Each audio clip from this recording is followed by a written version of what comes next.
your mind. But then, when you hear...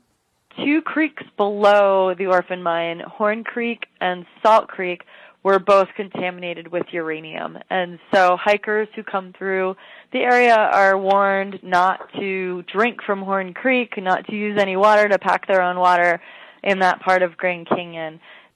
When you hear news like that, you know that you are in the seat we all share. Nuclear hot seat, what are those people thinking? Nuclear hot seat, what have those boys been drinking? Nuclear hot seat, the corium is sinking. Our time to act is shrinking, but our activists are linking. Nuclear hot seat, it's the bomb.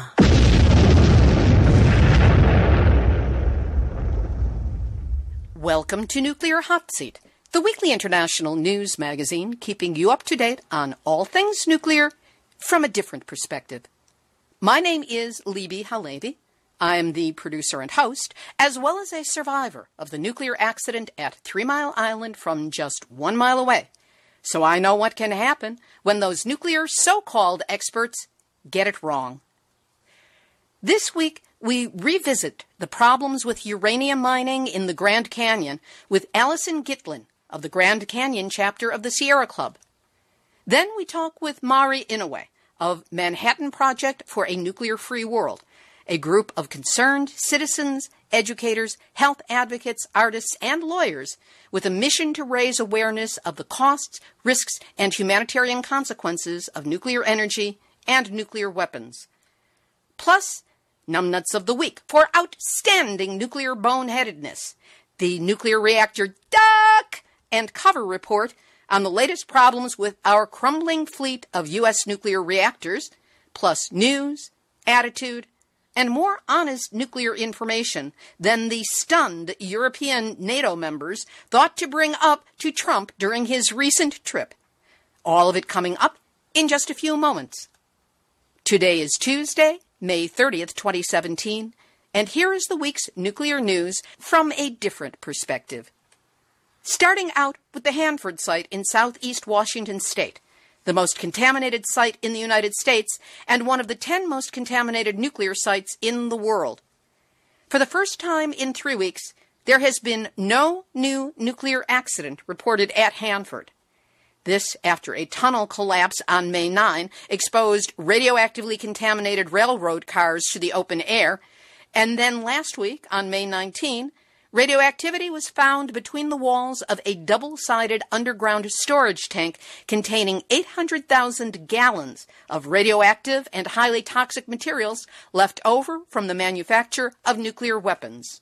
The Government Accountability Office was asked on Wednesday, May 24, to take a look at how the aging, contaminated facilities at the Hanford Nuclear Reservation are being monitored and maintained until they can be cleaned up. The request was made by 7 bipartisan members of Congress and came after the partial collapse on May 9 of a tunnel that stored highly radioactive waste since the 1960s, with no plans made yet for permanent disposal of the waste. Senator Maria Cantwell, a Democrat from Washington, and the ranking member of the Senate Energy and Natural Resources Committee took lead on the request, which stated, "We are concerned that future events could put the safety of workers, the public, and the environment at risk. The event was another harsh reminder of the radioactive and toxic hazards that remain at the Hanford site, as well as the importance of ensuring the site has the resources necessary to expeditiously achieve its cleanup mission." Well, that's easier said than done, because that exact same day, May 24th, Donald Trump revealed his proposed federal budget, and it includes a cut of around $120 million for the Hanford Nuclear Reservation. The budget calls for spending $6.5 billion across the nation to clean up the legacy of nuclear weapons production. Hanford for decades made plutonium for nuclear weapons and is now engaged in a massive environmental cleanup that costs more than $2 billion per year. And yet, the president's budget cut of more than $120 million for the EPA's Richland Operations Office, which deals with many nuclear waste sites and facilities on the sprawling site. It leaves spending nearly flat for the Office of River Protection, which deals specifically with the contents of 177 underground nuclear waste storage tanks that contain some of the most toxic waste and are in close proximity with the Columbia River. The 2018 budget proposal still must go through Congress. As for what's happening on the Hanford site itself, the stories are out, but inconsistencies abound and questions remain. I will be discussing this further on today's Final Thought. Now for the non-Hanford news. As you heard on last week's Nuclear Hot Seat, it has happened. Senators Blunt and McCaskill have introduced a bill to help the families of Westlake Landfill by reintroducing legislation to transfer remediation authority over the illegally buried nuclear waste on that Westlake landfill site from the Environmental Protection Agency to the Army Corps of Engineers and their FUSRAP program. In Pennsylvania, Exelon, the slumlord owners of 3 Mile Island, site of the United States' worst commercial nuclear power accident, says it will shut down the plant in 2019 unless it gets financial rescue from Pennsylvania. Save your money, Pennsylvania. Let it shut down. In New Hampshire, Westinghouse Electric has issued a lockout notice to 172 union employees at its nuclear reactor manufacturing facility. Just what you want, scabs making nuclear reactor parts. Speaking of nuclear reactors, duck! And cover report. Reportable incidents at Sequoia in Tennessee, Susquehanna in Pennsylvania, 2 different ones at Cooper in Nebraska, and 1 at 3 Mile Island. And now, for a really good nuclear time... Nuclear hot seat, nuclear hot seat, nuclear hot seat, numbnuts out a week. On Tuesday evening, May 23rd, 2017, TV viewers in parts of southern New Jersey saw a sudden warning flash across their TV screens right in the middle of prime time. A civil authority has issued a nuclear power plant warning, all caps, for the following counties' areas, listing Cumberland and Salem in New Jersey.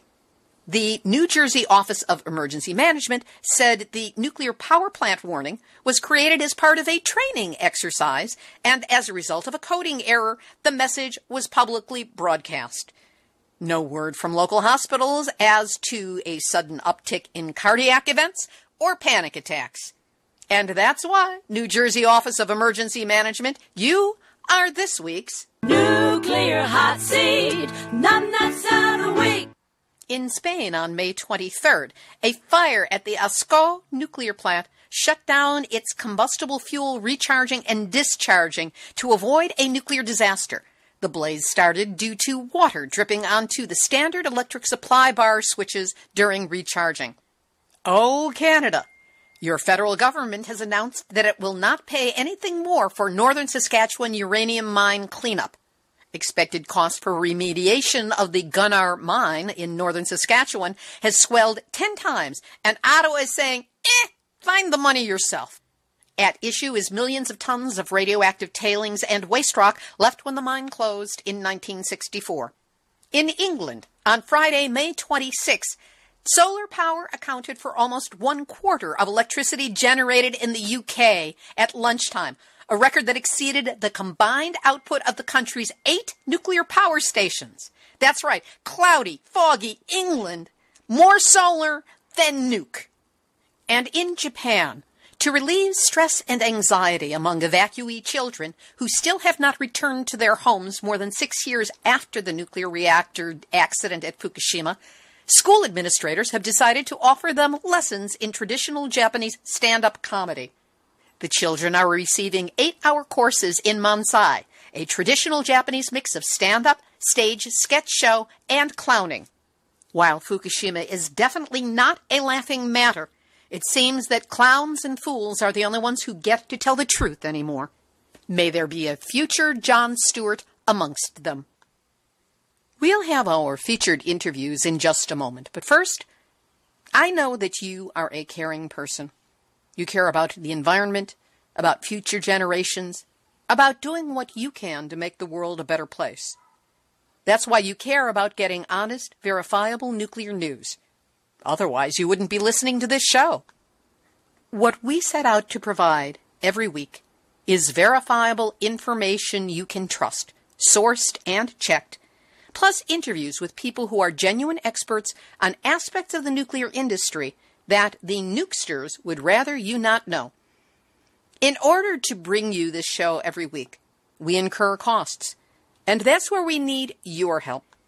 Now is a perfect time to show your appreciation for the show with a donation of any size, as a one-time assist or a monthly recurring donation. In 2 weeks, it's our 6th anniversary. So how about a $6 donation or something in multiples of 6? We make it easy for you to help us. Just go to nuclearhotseat.com and click on the big red donate button. Know that I am really grateful for whatever you can do to help us meet our expenses so that we can keep Nuclear Hot Seat alive and kicking nuclear wherever it so richly deserves to be kicked.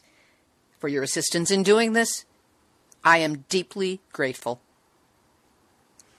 Summer camping season is upon us, and millions of tourists from around the world will be heading to one of the glories of the United States, if not the entire planet, the Grand Canyon. And yet, they will never suspect that they could be getting themselves exposed to uranium contamination from one of the mines in the area. In April of this year, we learned that a wet winter and increased groundwater flow raised water levels at the Canyon Uranium Mine near the south rim of Grand Canyon National Park and stirred concerns among conservationists who feared the spread of uranium mines could contaminate water across the plateau. The water levels at the Canyon Mine were so high that at one point last March, the mine's operator had to spray water into the air to enhance evaporation and increase the amount of water that it was hauling to its White Mesa mill in Utah. With that in mind, we decided to revisit an interview with Alicyn Gitlin, who coordinates the campaign to restore and protect the Greater Grand Canyon Ecoregion campaign for the Sierra Club Grand Canyon chapter.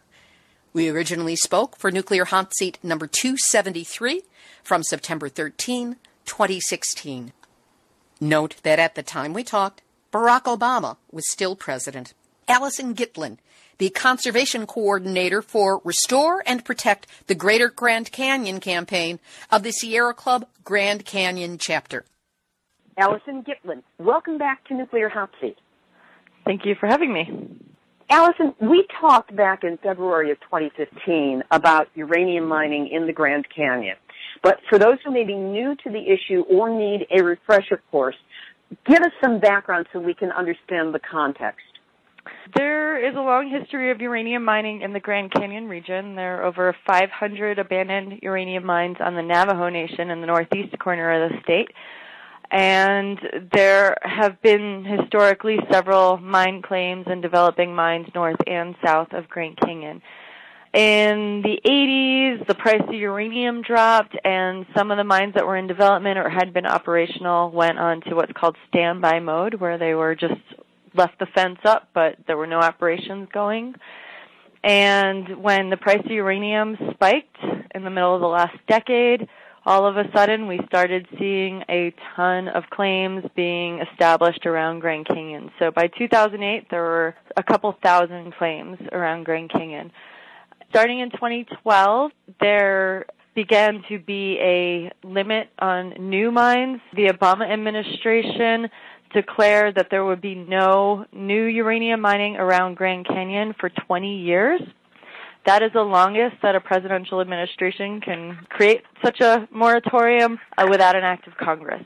And so right now we're 4 years into that, and there's supposed to be science happening during that time. But of course the science is being funded with a very limited budget. So there's not a whole lot of science moving forward from what we hear. But there are a few mines that have been allowed to operate that were considered to be valid claims that existed before the time of the moratorium. There was an environmental impact statement back in 1986 that cited one of the mines in the area, the Orphan Mine, as an example of how mining could be done safely. This was their term at the time. What's been discovered there in the ensuing 20 years? So the Orphan Mine is literally on the edge of Grand Canyon. It's within Grand Canyon National Park, and it was a grandfathered in claim. It was originally a copper mine, and that mine, as you say, was cited as being safe uranium mining without impact. Well, after the environmental impact statement for another uranium mine, the Canyon Mine, cited that as an example of safe mining, the Environmental Protection Agency later went in and did some examinations of the area, and they found that soil at the surface was contaminated with uranium. Quite a distance outside of the fence line, the head frame that was there was hot, it was radioactive, and 2 creeks below the Orphan Mine, Horn Creek and Salt Creek, were both contaminated with uranium. And so hikers who come through the area are warned not to drink from Horn Creek, not to use any water, to pack their own water in that part of Grand Canyon. And, of course, wildlife can't read signs, so they are still using the water. What was the result of the 2010 USGS study of groundwater contamination at sites that had previously been mined around the Grand Canyon? There were 15 springs that were associated with mining that showed contamination, and 5 wells that were associated with mining that showed contamination. Pretty much every single place that the U.S. Geological Survey looked for surface contamination, soil contamination associated with mines, they found it. So all of these, supposedly reclaimed, restored mines, every single one of them had some level of soil contamination. And in some cases, for example, the Kanab North mine, which was a mine that had gone on standby for decades, for like 20 years, it had left this pile of rock on site, and the wind had just been blowing that. And the U.S. Geological Survey measured a bunch of soil samples, and they never actually found the edge of how far out that contamination had gone.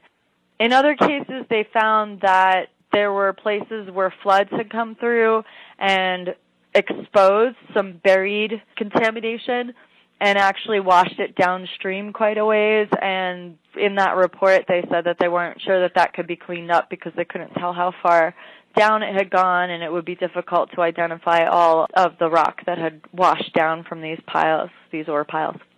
Now there is a current threat with the Canyon uranium mine.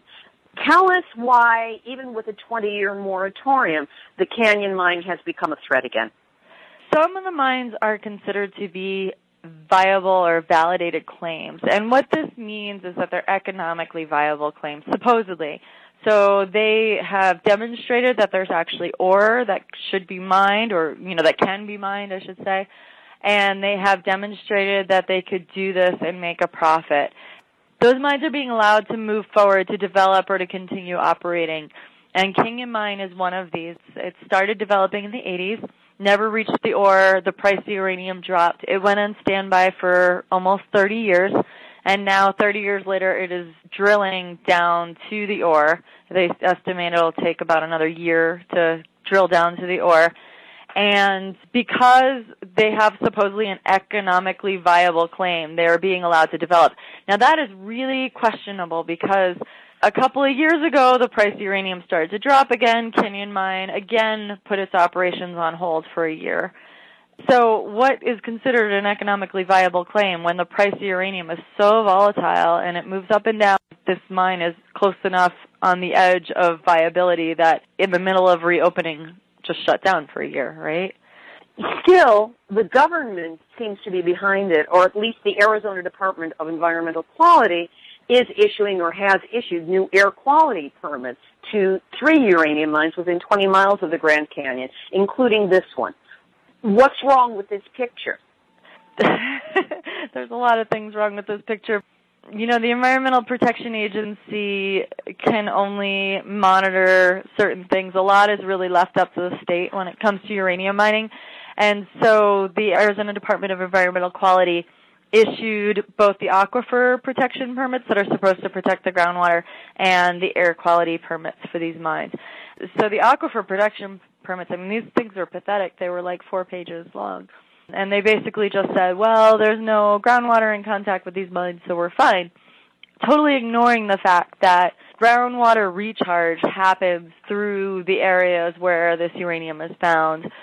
The air quality permits that are in the process of getting reissued are a little bit more extensive, but I found them to be equally problematic. For example, the radon emissions, the way that they were monitoring or limiting radon emissions was actually as a function of how much ore was moved. So there was no hard cap on how much these mines could release as far as radon. They just could release a certain amount of radon per unit of rock that they moved, which I see as a real problem. As far as dust control, they have sensors within the mine area and also 100 feet outside the mine area, and they test the sensors 100 feet out like once a year. And if those are found to be contaminated, then they increase their monitoring to quarterly, and they make some, simple adjustments. And then if that increases again, then they actually have to stop contaminating, putting controls. But there's not anything that says that you have to restore these areas, that if you find contamination off-site, you need to clean up that contamination. It just says you have to monitor more often. And there's no requirements to do things like put walls around the ore piles or covers on the ore piles until after contamination has been found. And we've seen that there's been contamination at every other mine that we've looked at. So this isn't a question of if, it's a question of when. And these mines don't have to do anything to prevent that when. They only have to go in afterwards and say, oopsie, and, make a half-assed effort to prevent future contamination. It's just stunning because do they bother to consider the economics of the tourist industry of the Grand Canyon and the fact that people from around the world go there to enjoy the natural beauty and aren't expecting uranium contamination? No, and there's a couple aspects to that. I mean, one is the very real effect that this mine could have, not only on Grand Canyon National Park, but on the Havasupai tribe, who also depend on tourism and have these beautiful, world-renowned waterfalls on the reservation. And if that water gets contaminated, you can't clean it up, right? And, same thing in Grand Canyon National Park. If these springs are contaminated, then the hikers and backpackers that rely on them, not to mention the wildlife, but, as far as human impact, those springs become off limit and, it's just tough luck, right? There's no accountability. We don't know how to clean this up. The other aspect of it is the trucks that are going to be on the road. So you've got a high volume of tourists. If you've ever driven to Grand Canyon National Park's entrance gate, there's a high volume of tourists on the road. And we're going to have 10 to 12 trucks per day, so 20 to 24 including the return trip, sharing the road with tourists and residents of these areas. They're going to make their way through Williams, Arizona, Flagstaff, Arizona, Cameron, Kayenta, Tuba City. They're going to go through the Navajo Nation on their way to the mill, which is in Blanding, Utah. And so these trucks are going to be sharing the road with not only the tourists, but the residents. There is very little plan for what to do if there's an accident. The last I heard was they were going to call somebody down from Blanding. So, if a truck turns over in a rainstorm in a community, then there's just uranium washing away, right? So there's really no viable plan for how they're going to deal with cleanup. There's no viable plan for how they're going to notify nearby residents. It's going to be up to the operator or the emergency response team or the truckers to decide if they want to notify the nearby residents if there is a problem. And then, I think beyond the actual real threat that comes with this, because these trucks also, I should mention, are only going to be covered by a tarp. So any dust they pick up on site or any dust that's within is going to be flying in the wind, and we all know northern Arizona has a lot of wind. But there's also the other risk, which is the media risk and the economic risk. If there is a uranium truck accident reported on the road to Grand Canyon, is that where you want to plan your next vacation? Not necessarily. And so there's another risk that's this perception of risk that people have when they're planning where they're going to travel to and if they want to deal with that. And so I think it's very important for our Northern Arizona business community to understand what they are contending with as well. The Havasupai Tribe, Sierra Club, and other conservation groups are suing the U.S. Forest Service over the canyon mine going back into operation. What are some of the points of contention that you're arguing? For one, we don't believe that the canyon mine really should have been considered an economically viable mine and allowed to move forward. We think that there should have been a reexamination of the plan of operations and environmental impact statement because there is significant new information. For example, Red Butte, which is a traditional cultural property of the Havasupai, wasn't even established as a traditional cultural property at that time. Now it is. The Orphan Mine was not considered to be contaminated at that time, and now we know it was. Based on those two things alone, there should have been a reexamination of the science and the cultural values before this mine was allowed to move forward. So we think that there needs to be a new public process or a new evaluation of whether the canyon mine should be there. The other thing that's going on in the legal realm is that the mining industry does not want this 20-year ban to stand, and so they are trying to overturn that ban, and we have been supporting the federal government in keeping that ban in place. In late August, there were a series of public hearings regarding the proposed reopening of the canyon mine. Were you in attendance in any of these, and if so, what's your sense of how they went? I attended the hearing that was in Flagstaff. There were 3 hearings, one in Fredonia, one in Tuba City, which is on the Navajo Nation, and one in Flagstaff. The one in Fredonia I've heard was extremely lightly attended. The other 2, interestingly enough, were on Election Day. They were on the day of our primary election, which was very frustrating because I think a lot of people were really torn about whether to attend this hearing, whether to go vote. You know, if you have a real work day and you can't necessarily take a bunch of time off, I should mention the Tuba City hearing was during the day. It seemed almost rigged to get as little attendance as possible. Mm-hmm. And I heard that one was pretty lightly attended. The one in Flagstaff was in the evening. We actually had a lot of people who came off the reservation to attend that one in the evening. I would say there were 40 or 50 people there, and maybe 30 spoke. Really, really compelling stories. I heard a lot of healthcare workers who were telling tragic stories of what they have seen, the illness that they have seen from uranium mining in this region. I heard a lot of people who had lost family members giving very passionate stories about why they don't want to see any more mining in this area. I heard really rational scientific reasons from several members of the community on why they didn't think that these mines should move forward, why the science didn't justify mining this region any longer. And I heard really good suggestions for how these permits could be made more effective and, you know, how we could be more preventative instead of reactionary when we issue these permits. We'll see if any of those comments were taken into consideration. You know, from my previous experience, the Arizona Department of Environmental Quality will say thank you very much and then just go ahead and issue the permits. Yeah, unfortunately, that is so often the case. What's next for you and the Sierra Club in fighting against canyon mine and the rest of the uranium mining?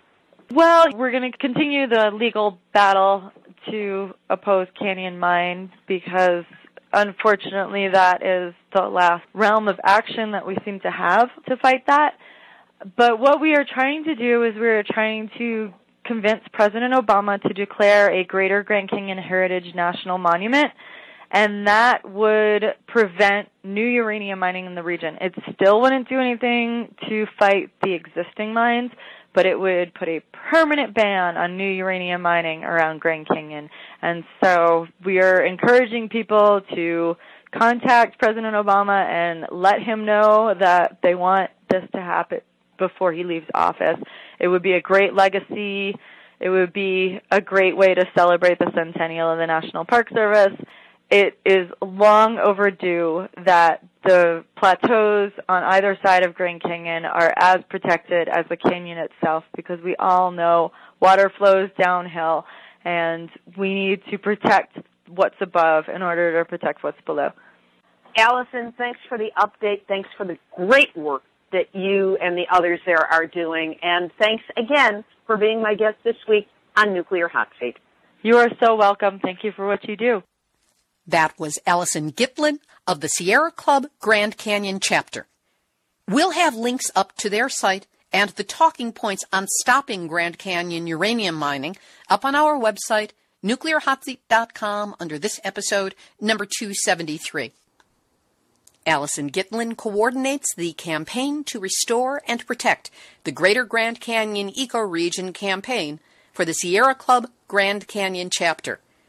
We will have a link up on our website, nuclearhotseat.com, under this episode, number 310. But wait, there's more! Here's today's second interview. Mari Inoue is a dedicated volunteer at the Manhattan Project for a Nuclear-Free World. This is a group of concerned citizens, educators, health advocates, artists, and lawyers with a mission to raise awareness of the costs, risks, and humanitarian consequences of nuclear energy and nuclear weapons. Here, she talks about the issues surrounding the U.S.-Japan Nuclear Energy Cooperation Treaty and why we really don't want it to be renewed. Mari Inoue, welcome to Nuclear Hot Seat. Thank you so much for inviting me to your show. Let's start out with an understanding of what this current Manhattan Project is, which is actually the Manhattan Project for a Nuclear-Free World. What is the group and what is its mission? Manhattan Project for a Nuclear-Free World is a group of concerned citizens, educators, health advocates, artists, and lawyers with a mission to raise awareness of the costs, risks, and humanitarian consequences of nuclear energy and nuclear weapons. The group grew out of discussions with representatives of diverse civil society and grassroots groups who gathered in Manhattan in March or February 2002 to plan hosting events with evacuees from Fukushima to commemorate the first anniversary of Fukushima nuclear disaster. What are some of the events that the group has put forward? Well, we have done some educational seminars, and also we co-organize peaceful protests to raise awareness on nuclear power and nuclear weapon issues. What is your background and how did you become involved in this work? Between fall 2010 and until March 2015, was a New York representative of Japanese human rights organization. And during that time, Fukushima happened, and I was able to get involved with the advocacy of raising awareness on the situation in Fukushima by reaching out to other civil society groups and also lobbying at the UN so that we could raise awareness on the seriousness of the nuclear disaster in Japan. And I was able to also get involved in drafting an opinion paper which was submitted to the TEPCO and also to the Japanese government in 2011, requesting them to change its policies on food safety, decontamination, evacuation, radiation protection, and so on, based on international standards and international precedents and domestic law in order to protect the health of the residents affected by the disaster. What, if any, impact do you feel that position paper had on either TEPCO or the Japanese government? Sometime in March 2012, the Japanese government implemented more strong food safety standards because there was a huge outcry from Japanese citizen groups in late 2011. So I believe that the opinion paper contributed partially on changing the policies. But in terms of evacuation, setting evacuation zones, the Japanese government has not yet changed its policies, so they still continue to use 20 millisieverts per year standard, which is extremely high. So there are a lot of issues, ongoing issues, in terms of protecting the health and restoring the living environment of residents affected by the nuclear disaster in Fukushima. What is the U.S.-Japan Nuclear Energy Cooperation Treaty? And is that its official name, or should we know it by another name? Well, the official name is very long. It's called Agreement for the Government of the United States of America and the Government of Japan concerning peaceful uses of nuclear energy.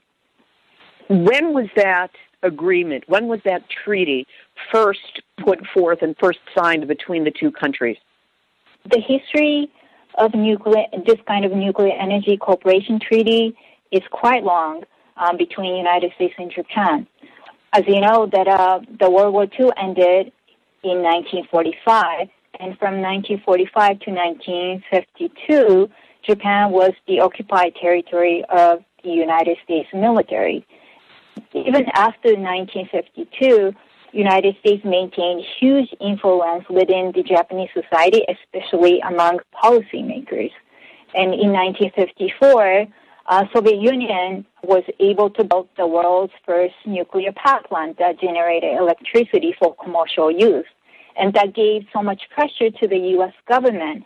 So in 1955, the oldest nuclear energy cooperation treaty between the U.S. and Japan was signed and became effective.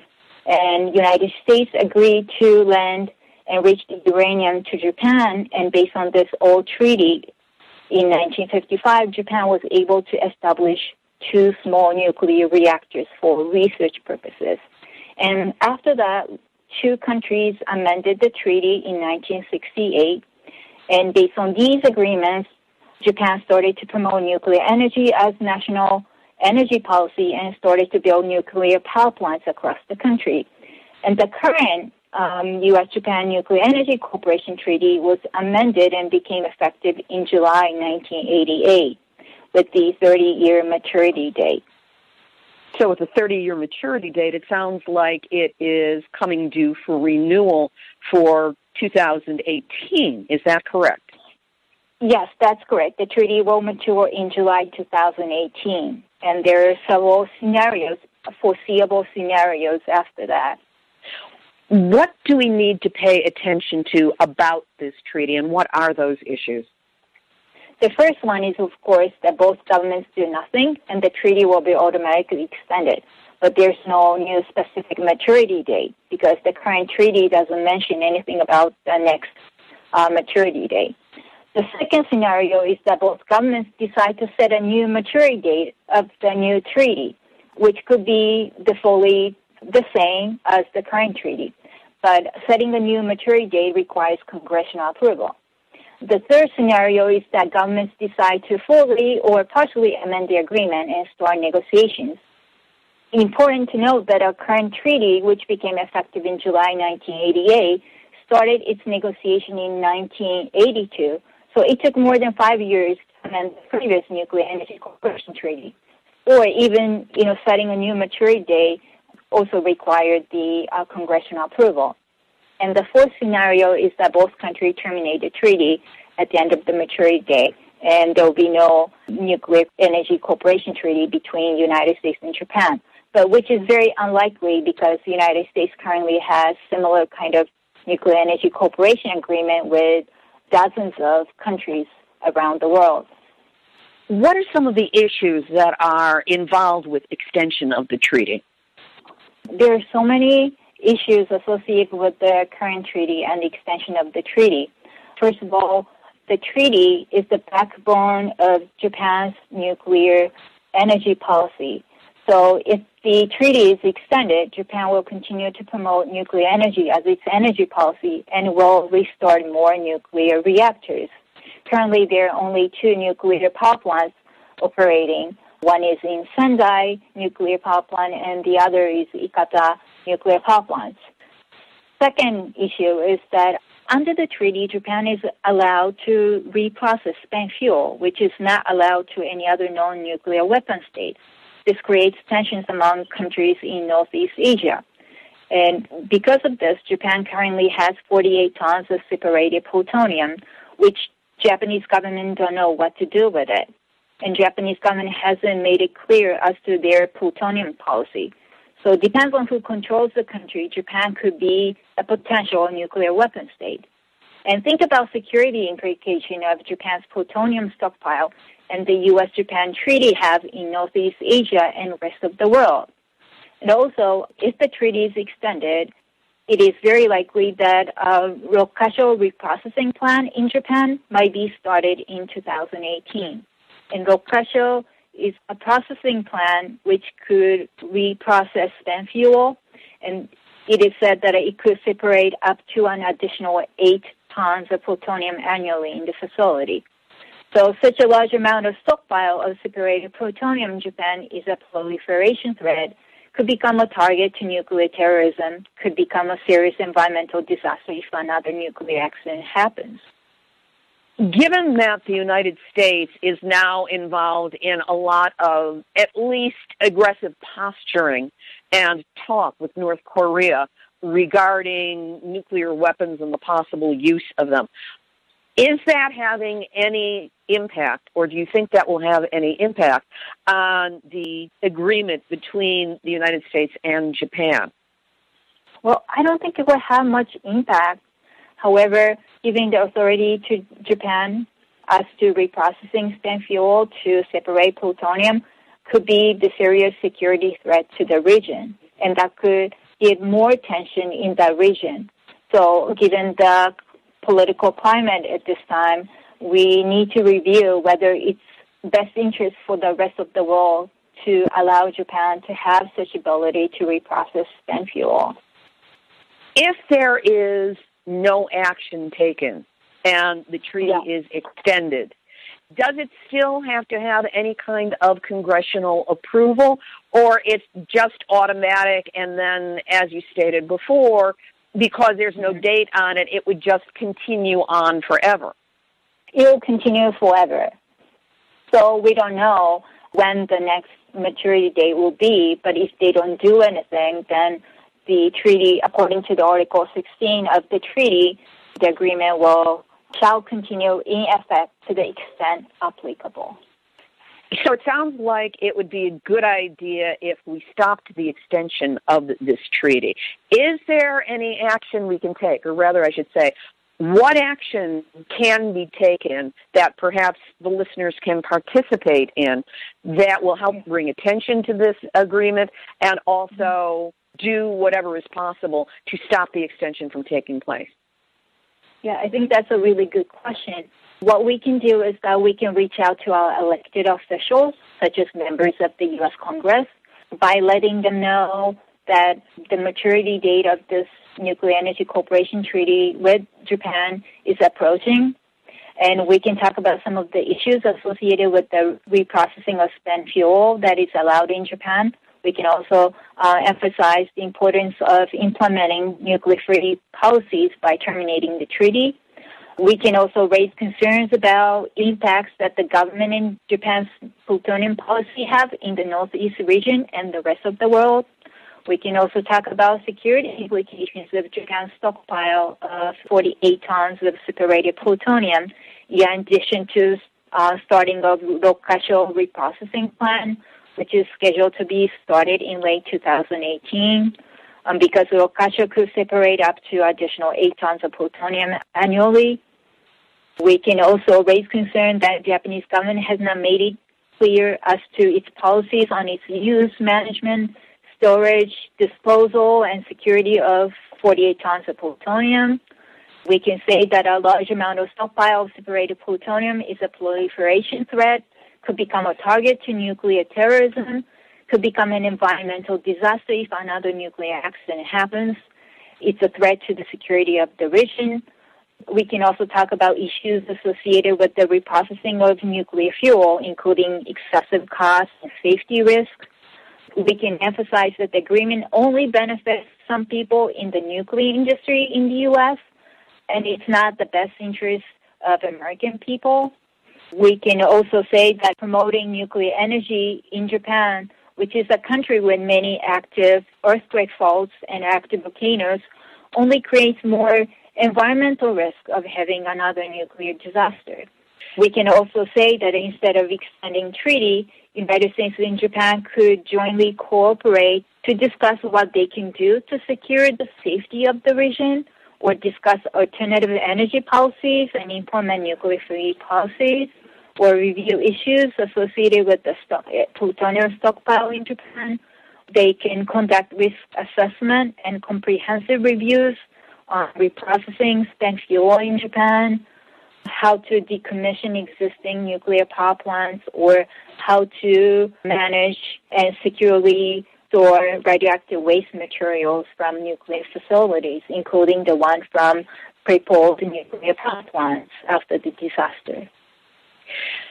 That's a lot of information, and I know many of the listeners won't have any previous awareness of either the issues or the treaty.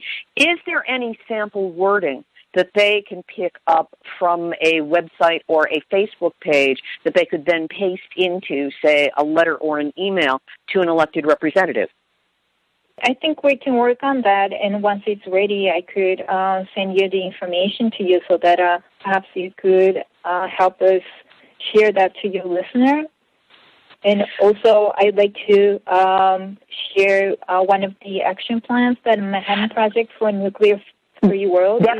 That's going to be my next question. That's the last question I have here. Okay.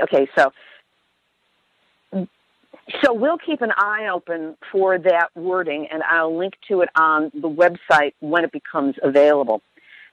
Now, does the Manhattan Project for a Nuclear-Free World have any action plans coming up? Yes.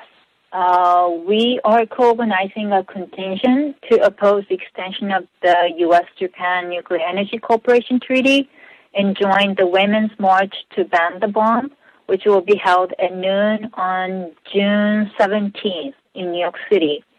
And it would be wonderful if other organizations and groups could join our contingent and march together to raise awareness on this issue, because this treaty itself is not well known in this country. And I think that we need to reach out to as many people as possible about the existence of this treaty and the implication of this treaty. And I heard that there might be a similar action on June 17th in Tokyo, Japan, so that we are hoping that there will be a joint effort by citizens of both the U.S. and Japan to raise awareness on the issues associated with the extension of the agreement between the U.S. and Japan. That would be very powerful. Now, if listeners wish to learn more about the group and about your work, what is your website? Where can they go to get more information? The website is np-nuclear-free.com. That was Mari Inoue of Manhattan Project for a Nuclear-Free World. We will, of course, link to her website, and she wanted you to know that the group now has a Facebook page for the event taking place on June 17. This is an action in New York on the steps of the New York Public Library at 42nd Street and 5th Avenue. Great place to go because if they read, they think.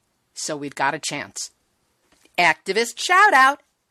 If you are in New York City on Sunday, June 4, you've got a chance to go to a really hot nuclear event.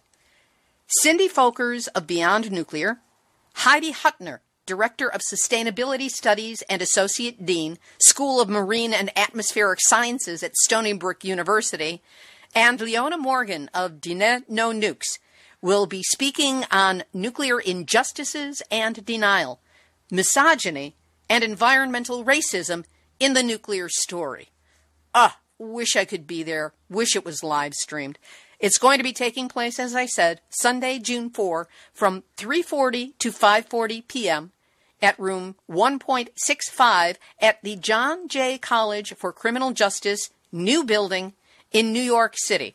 The address is 524 West 59th Street, and if you can make it, go there. These are three phenomenal women, phenomenal speakers with phenomenal messages to share.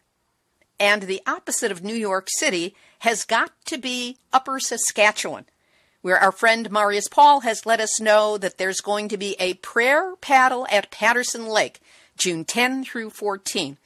That's because Fission Uranium Corporation, which is 20% owned by China, plans a devastating drainage of a large lake in order to create an open-pit uranium mine and a vast radioactive tailings pit. Patterson Lake is an hour and a half north of La Loche, Saskatchewan, and you're being asked to bring your spirit, your latent warrior wiles, survivor-hunter instinct, medicine bundle, your shield, musical instruments, hand drums, your song, your tune, in order to make that devastated area rock. Wish I could be there with you as well. Here's today's final thought, and as promised, it returns to Hanford. As I stated at the top of this show, there are inconsistencies in the stories about the latest Hanford problems that raise many questions, none of which have been satisfactorily answered. Of the tunnel collapse, the Department of Energy says no radiation was released. But the fact of the tunnel collapse was discovered by workers routinely checking out the site before doing work there, who got unusually high radiation readings on their monitors as they approached the area. So was there radiation or was there no radiation? There's been no explanation of the spikes in gamma-5 radiation recorded by the EPA monitoring stations at Richland, 23 miles from the tunnel collapse, and Corvallis, Oregon, more than 300 miles away. The Richland spike first showed up the night before the incident was discovered, leading to the next question. When did the tunnel start collapsing?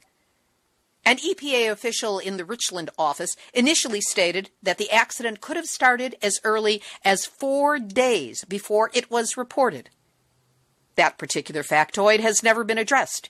It just vanished from the conversation. So, when did the tunnel collapse start? Where did the gamma-5 radiation spikes come from? And how were they recorded the night before discovery? As for the second event, the contamination of workers' clothing at the double-sided tank when a robot checking between the two walls brought back the unexpected gift of radioactive materials. The wording in reports and news stories has gotten wonky. Initially, tweets posted by Susanna Frame of King 5 News in Seattle as coming from an on-site source read, Hanford workers' clothing contaminated in 3 spots: shoe, shirt, knee area. Not wearing white suit, as no contamination expected. But later reports minimize the contamination as having, quote, spread to the leg of the protective clothing worn by a Hanford tank farm worker, end quote. Now, protective clothing implies a hazmat suit, and I have never known of a hazmat suit referred to as a shirt, a shoe. So, what was the protective clothing? Later articles mentioned the workers using air respirators to protect against breathing chemical vapors associated with tank waste. But this was not mentioned in the initial tweets and articles immediately after the accident. Finally, in this Hanford mystery, there's the matter of languaging. The contamination is being blamed on some old contamination that was just hanging around between the walls of the tank, and it got kicked up by the robotic crawler. The DOE, and this is a quote from an article, does not believe there is a leak in the double shell tank.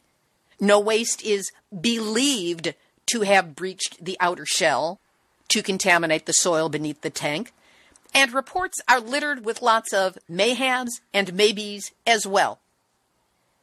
But let's look at the DOE's choice of wording, repeatedly relying on the word believe. According to the dictionary, believe means to accept something as true, to feel sure of the truth of it, to accept the statement of someone as true, to hold something as an opinion, to think or suppose.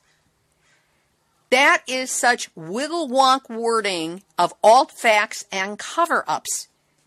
Look, guys, we are dealing with nuclear. To suppose or opine or feel or accept as true is not good enough. We need incontrovertible truth stated in plain, bald, rock-solid wording with no wiggle room allowed. What we're getting from Hanford is language manipulation. Why? Are they covering something up? Are they trying to manage possible panic? And even to call it panic is manipulation. When faced with nuclear uncertainty, a situation that may or may not be dangerous, but we just don't know for sure yet, taking action with all speed strikes me as a prudent, sane, and logical response. I would rather get out of Dodge and later be embarrassed for overreacting than trust the assurances I receive and take no action, only to later face the horror of ultimate negative consequences I could have easily avoided if only. That's what haunts me about 3 Mile Island, because it took my friends and myself 3 days of staying there before we realized how bad it was. And at that point, there was no telling how much radiation we'd already been exposed to. And always remember with nuclear, their first response to any accident is always going to be, no radiation leak, no problem. Pay no attention to that glowing little man behind the curtain. That's the nuclear playbook. So what is the truth about Hanford? Here's hoping we learn it through the General Accountability Office, which is mandating a review of how the Hanford Nuclear Reservation is being monitored and maintained. And at the same time, we're facing the Trump proposed budget cut of $120 million for Hanford. Great place to cut funding. And what timing? Millions for defense, but not 1 cent for cleanup or waste management of radioactive materials with a half-life of 24,000 years and a radiologically dangerous life of 480,000 years. To be as blunt as broadcast radio will allow, when it comes to nuclear, we, the people, are so expletived. This has been Nuclear Hot Seat for Tuesday, May 30, 2017. Material for this week's show has been researched and compiled from TriCityHerald.com and the excellent reporting of Annette Carey, King 5 TV and the excellent reporting of Susanna Frame, JapanTimes.co.jp, WITF.org, Blunt.senate.gov, UtilityDive.com, NuclearStreet.com, HuffingtonPost.com, CommonDreams.org, EurekaAlert.org, Forbes.com, ThinkProgress.com, NewYorkTimes.com, GlobalNews.ca, FT.com, RT.com, NEARS.org, AZCentral.com, the psycho-nuclear apologists who sold their souls for the paycheck they get for writing propaganda for World Nuclear News, the U.S. Nuclear Regulatory Commission events reports, courtesy Erica Gray of Nuclear Free Virginia. And a shout-out to the Nuclear Hot Seat listeners and followers who bring stories to my attention, cheer me on, and help support the work of this show. Thank you, guys and gals. All of you, come on down to the Nuclear Hot Seat blog site on Facebook, where with only 31 more likes, we will have hit 2,000. That's the Nuclear Hot Seat blog page, the one with the logo on it. Join, like, and share our posts. Theme music for this show, written by me, sung by Marilee Weber, accompaniment by John Barnard, recorded at Winslow Court Studio in Hollywood. If you have a story lead, a hot tip, or a suggestion of someone to interview, send an email to info@nuclearhotseat.com. We are copyright 2017, Libby Halevi and Artistry Communications. All rights reserved, but fair use allowed, as long as proper attribution with my name, the name of the show, and a link to the website is provided.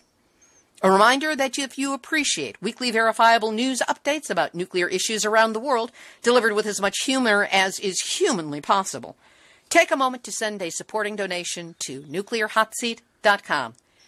This is Libby Halevi of Artistry Communications, the heart of the art of communicating, reminding you that the cure for global warming is not nuclear winter. See? You've all had your nuclear wake-up call. Now don't go back to sleep, because we are all in the nuclear hot seat. Nuclear hot seat. What are those people thinking?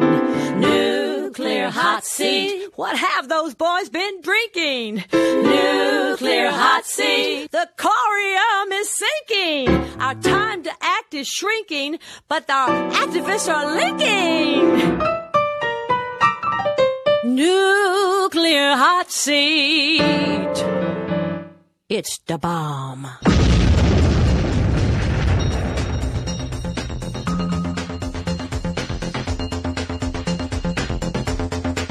This is Ozzy Skateboard, and you're listening to